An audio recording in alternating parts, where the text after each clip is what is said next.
Kembali kita bertemu di dalam serial obrolan pembinaan internal Naga Buana Group yang juga sengaja diunggah melalui channel resmi YouTube untuk menjadi referensi bagi teman-teman mitra kerja, para supplier dan juga rekanan yang lain. Semoga ini menjadi manfaat dan menjadi bahan referensi untuk kita semua mengelola bisnis dan juga membina seluruh anggota pekerja kita. Kali ini obrolan kita, topik bahasan kali ini saya beri judul Two Pillar of Business. Jadi ada dua pilar di dalam kita mengelola sebuah usaha atau bisnis. Saya beruntung sekali setelah lulus sekolah, saya tidak langsung bekerja atau mencoba untuk berwirausaha sendiri, tetapi saya pernah punya pengalaman bekerja di sebuah perusahaan grup besar yang mapan dengan manajemen yang hebat, dengan marketing yang sangat solid. Nah, saya selalu belajar ketika bekerja, itu saya tidak hanya melihat fenomena apa yang terjadi, tetapi saya pengen tahu, saya punya jiwa yang sangat penasaran, sebenarnya di balik segala sesuatu yang terjadi ini, apa penyebabnya? Misalnya contoh, waktu itu produk ini ada satu produk yang laris manis sekali, luar biasa. Saya sampai bingung, saya sebagai waktu itu manajer teknik yang membackup produksi, sampai keteteran, kewalahan, kok produk ini bisa laku kencang sekali sampai double, kemudian triple omsetnya naik. Ini sebenarnya apa? Ada apa di balik itu begitu. Jadi saya selalu mencari tahu apa yang di balik fenomena. Dan di sana saya menemukan, ternyata ini soal marketing ini. Marketing yang hebat sekali.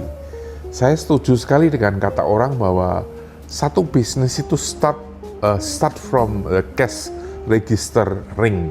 Jadi di dalam sebuah supermarket itu penjualan itu biasanya bunyi ketika kasir itu menginput barang yang dibeli, terus bunyi ting ting ting, itu cash register ring. Itu dimulai dari situ. Segala sesuatu dimulai dari penjualan. Tanpa penjualan katanya produksi itu adalah sampah.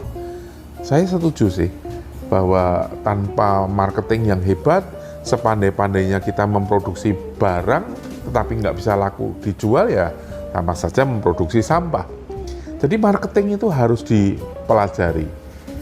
Tapi terus saya berpikir, kalau marketingnya hebat tetapi tidak didukung oleh satu production line, satu manajemen produksi yang solid, yang bagus, wah percuma juga produknya dijual, tapi ketika barang atau produk itu dikirim tidak sesuai dengan yang dijanjikan, banyak yang salah, banyak klaim, banyak komplain.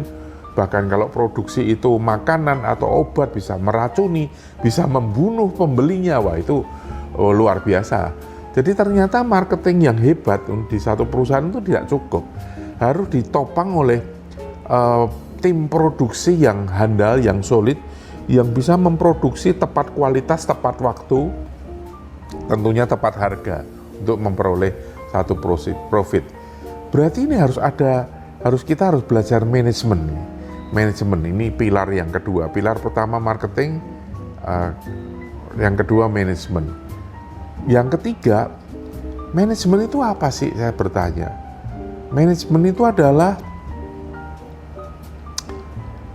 saya juga mencari tahu dari banyak buku, tetapi banyak yang confused, banyak yang bias, sampai saya ketemu satu buku yang ditulis oleh Stephen Covey, penulis favorit saya yang menulis buku The 7 Habits of Highly Effective People. Dia menjelaskan bedanya antara manajemen dan leadership. Nah, pilar ketiga ini leadership, ya, leadership. Bedanya apa sih? Dia menjelaskan bahwa to manage, jadi akar kata dari manajemen itu manage. To manage is we manage things gitu ya. Dia ngomongnya we manage things, but we lead people. Jadi we manage, kita mengatur benda-benda mati, things, benda-benda mati.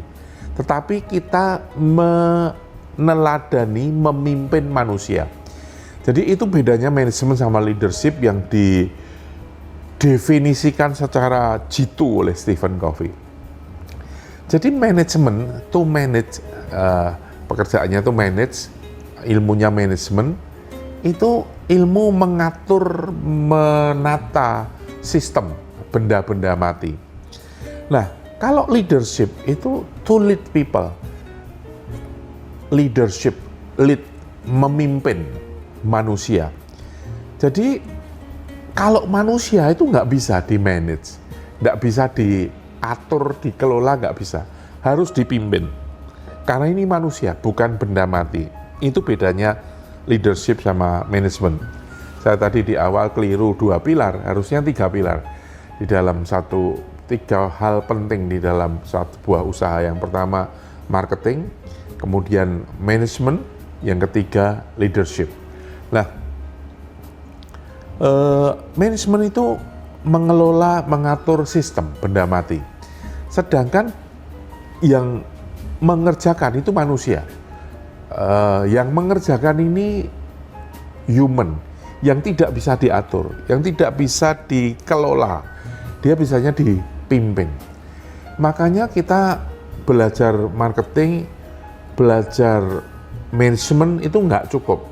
Kita harus belajar leadership, karena sebagai pemimpin, sebagai pemilik perusahaan, kita harus bisa menghandle manusia-manusia yang bekerja, manusia pelaku dari sistem itu, yaitu dengan ilmu kepemimpinan atau leadership.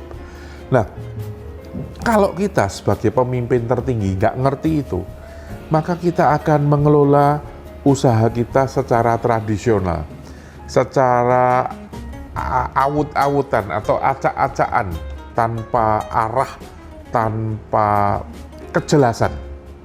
Nah, saya bersyukur sekali, sebelum saya memulai kerja sendiri, saya sudah melihat contoh yang gamblang bagaimana perusahaan itu bisa berkembang, maju, dan hebat dengan adanya 3 pilar tadi. Marketing yang hebat, manajemen yang solid, kemudian leadership, kepemimpinan yang kuat. Kepemimpinan yang punya pengaruh, kepemimpinan yang bisa memotivasi, menggerakkan manusia-manusia pelaku dari sistem itu untuk bekerja sebaik-baiknya dengan hati. Nah, itulah yang akan saya sharingkan. Jadi, mari kita belajar untuk tidak mengelola usaha kita dengan cara-cara sendiri, dengan rutin, dengan monoton. Ya, dari dulu juga begini, enggak. Tapi kita mengelola dengan memperhatikan 3 pilar yang menjadi pilar pokok kegiatan usaha kita.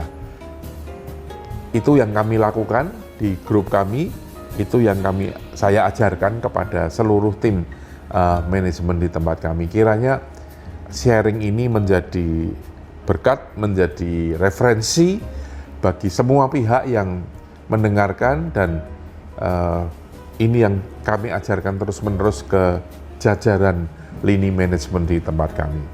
Sekali lagi, salam sehat dan salam sukses. Makasih.